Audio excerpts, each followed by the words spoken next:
अब एक काम करते हैं, एडलवाइस एएमसी के सीआईओ इक्विटीज त्रिदीप भट्टाचार्य जुड़े हैं हमारे साथ, उनसे बात करते हैं। त्रिदीप जी, गुड आफ्टरनून। नमस्कार।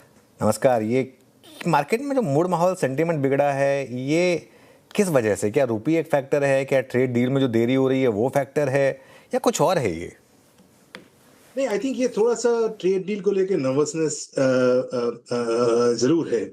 अगर आप देखें पिछले रिजल्ट सीजन में अर्निंग्स में शुरुआती तौर पे अपना काम कर दिया है। मतलब काफी एक साल से जो हमारी अर्निंग डाउनग्रेड की परंपरा चल पड़ी थी वो रिवर्स हुआ है। कुछ हद तक 2 से 3% का अर्निंग्स अपग्रेड आया है। लेकिन जो हमारा 15 नवंबर का डेडलाइन था ट्रेड डील के लिए, वो थोड़ा सा उसमें हम पीछे चल रहे हैं। अगर आप उसको एकदम नंबर्स और आंकड़े के पॉइंट ऑफ व्यू से देखें तो आंकड़ा जीडीपी का या लिस्टेड कंपनीज का मार्केट पे बहुत ज्यादा फर्क नहीं पड़ता है। लेकिन सेंटिमेंट वाइज एक बड़े ट्रेडिंग पार्टनर के साथ डील ना होना कुछ हद तक नर्वसनेस का कारण है। तो जब वो ना आता दिखता है तो द अदर बैलेंसिंग फैक्टर जिसको हम कहते हैं कि अगर एक्सपोर्ट्स को उसके बावजूद बेनिफिट देना है या फिर उसके लिए बेहतर करना है तो वो करेंसी डेप्रिसिएशन होता है। तो इसलिए वो नर्वसनेस कहीं ना कहीं हमें थोड़ा सा करेंसी के डेप्रिसिएशन में देखने को मिल रहा है।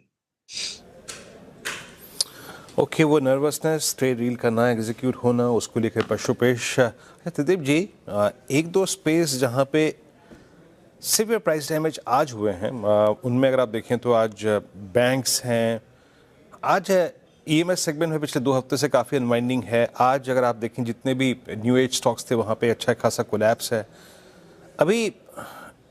और इनफैक्ट मैं दिख रहा था कि पिछले 10 दिन में 20 दिन में हॉस्पिटल स्टॉक्स में अनवाइंडिंग थी, होटल्स में काफ़ी सब्सटेंशियल अनवाइंडिंग हुई, मिड कैप्स में जो सिंक हुए उनमें ये है। पहले छूते हैं दो स्पेस को, हॉस्पिटैलिटी और साथ ही साथ हॉस्पिटल स्टॉक्स। ऑलमोस्ट आप देखिए ये हॉस्पिटल स्टॉक्स के लिक्विडेशन के बाद थोड़ा सा बाइंग है आज, और ये Indian hotels, ITC hotels, lemon tree, थोड़ा बाइंग इनमें भी है आज। आप कैसे अप्रोच कर रहे हैं इन दो स्पेस को जो कि काफ़ी समय बाद अनवाइंडिंग मोड में गए? एक आपने कहा हॉस्पिटल्स और दूसरा मैं होटल स्टॉक्स की बात कर रहा हूँ। अच्छा पैसा बना सितंबर तक यहाँ पे सबका। जी। मेरे ख्याल में होटल्स में मेरा मानना ये है कि ये एक इंडिया के टूरिज्म कॉन्टेक्स्ट में एक स्ट्रक्चरल स्टोरी है।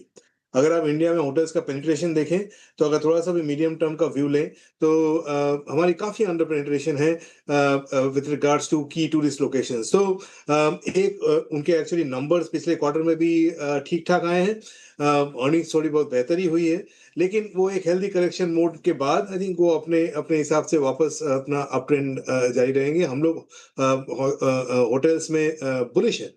और दूसरा, अगर आप बात कर रहे थे हॉस्पिटल्स की, तो हॉस्पिटल्स में अगर आप एक्चुअली पिछले नंबर देखें, one of the highest earnings upgrade उस सेगमेंट में आया है। तो एक बड़ा स्ट्रॉन्ग मूव अप मूव उसके पहले देखने को मिला था। तो कुल मिला के इन दोनों जगहों पे नेट नेट सेकुलर अपट्रेंड है। उसमें थोड़ा प्रॉफिट बुकिंग था, थोड़ी सी कंसोलिडेशन होगी, उसके बाद मेरे को लगता है कि मीडियम टर्म इनका आउटलुक मेरे पॉइंट ऑफ व्यू से पॉजिटिव है। चलिए, तो ये एक व्यू हो गया। त्रिदीप जी, अभी वेदांता पर एक ऑर्डर आया एनसीएलटी का अप्रूवल का, मेटल्स पर आपका क्या व्यू है इस समय?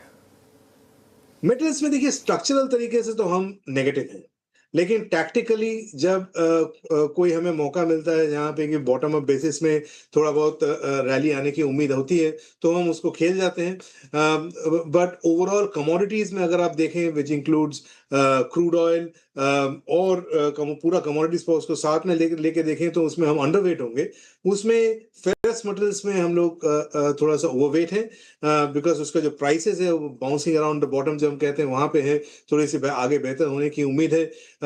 बट ये टैक्टिकल है। नेट नेट कमोडिटीज में अगर आप ओवरआर्चिंग व्यू पूछेंगे तो वो नेगेटिव होगा।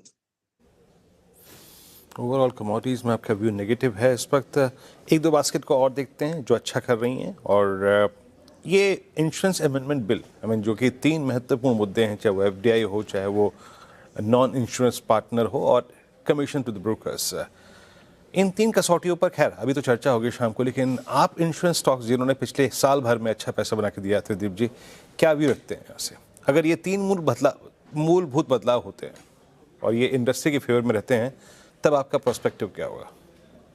मेरे ख्याल से जो नेट नेट डिबेट हो रहा है उसका निचोड़ यही है कि शायद कंपटीशन थोड़ी सी बढ़े अगर ये ऐसा आए तो उसमें थोड़ा सा यील्ड्स में प्रेशर आ सकता है। तो हमने एक्चुअली पिछले 3 से 6 महीने में जहाँ पे भी अच्छे पैसे बने हैं वहां पे हमने थोड़ा प्रॉफिट बुकिंग किया है और जहां हमने ये पैसा रिसाइकिल किया है वो है कंज्यूमर डिस्क्रिशनरी। कुछ ऐसे एरियाज हैं जहां पे अभी जैसे अगले साल एक पे कमीशन की बात आ रही है, सेंट्रल पे कमीशन के रिलेटेड वहां पे बेनिफिट्स आ सकते हैं।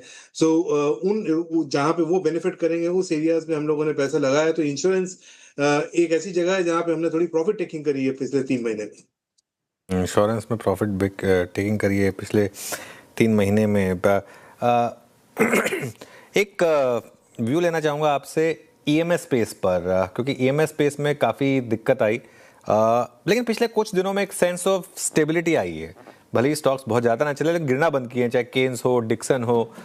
इन पर क्या व्यू रहेगा अब आपका? मीडियम टर्म तो पॉजिटिव है।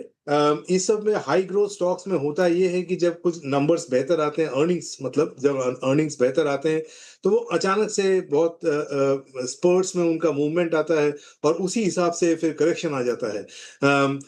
पिछले कुछ समय में ये ऐसा ही देखने को मिला है। एक और जो पीएलआई रिलेटेड बेनिफिट्स हैं वो शायद वो अगले साल कितने हद तक कंटिन्यू करेगी, किस खेमे में रहेगी, कहाँ नहीं रहेगी, उसको लेके थोड़ी सी नर्वसनेस है।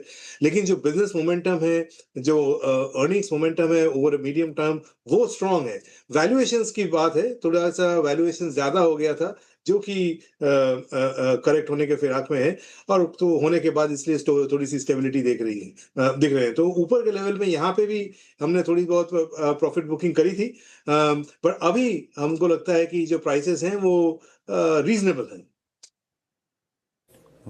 अच्छा त्रिदीप जी, एफएमसीजी में कोई कंस्ट्रक्टिव व्यू, कोई कॉल लिया होगा आप लोगों ने किसी भी स्टॉक पे? देखिए, कंजम्पशन में ओवरऑल मेरा व्यू साल के शुरू से पॉजिटिव रहा है और अभी भी है। लेकिन कंजम्पशन के जिस पार्ट में मैं बुलिश हूं वो है डिस्क्रिशनरी।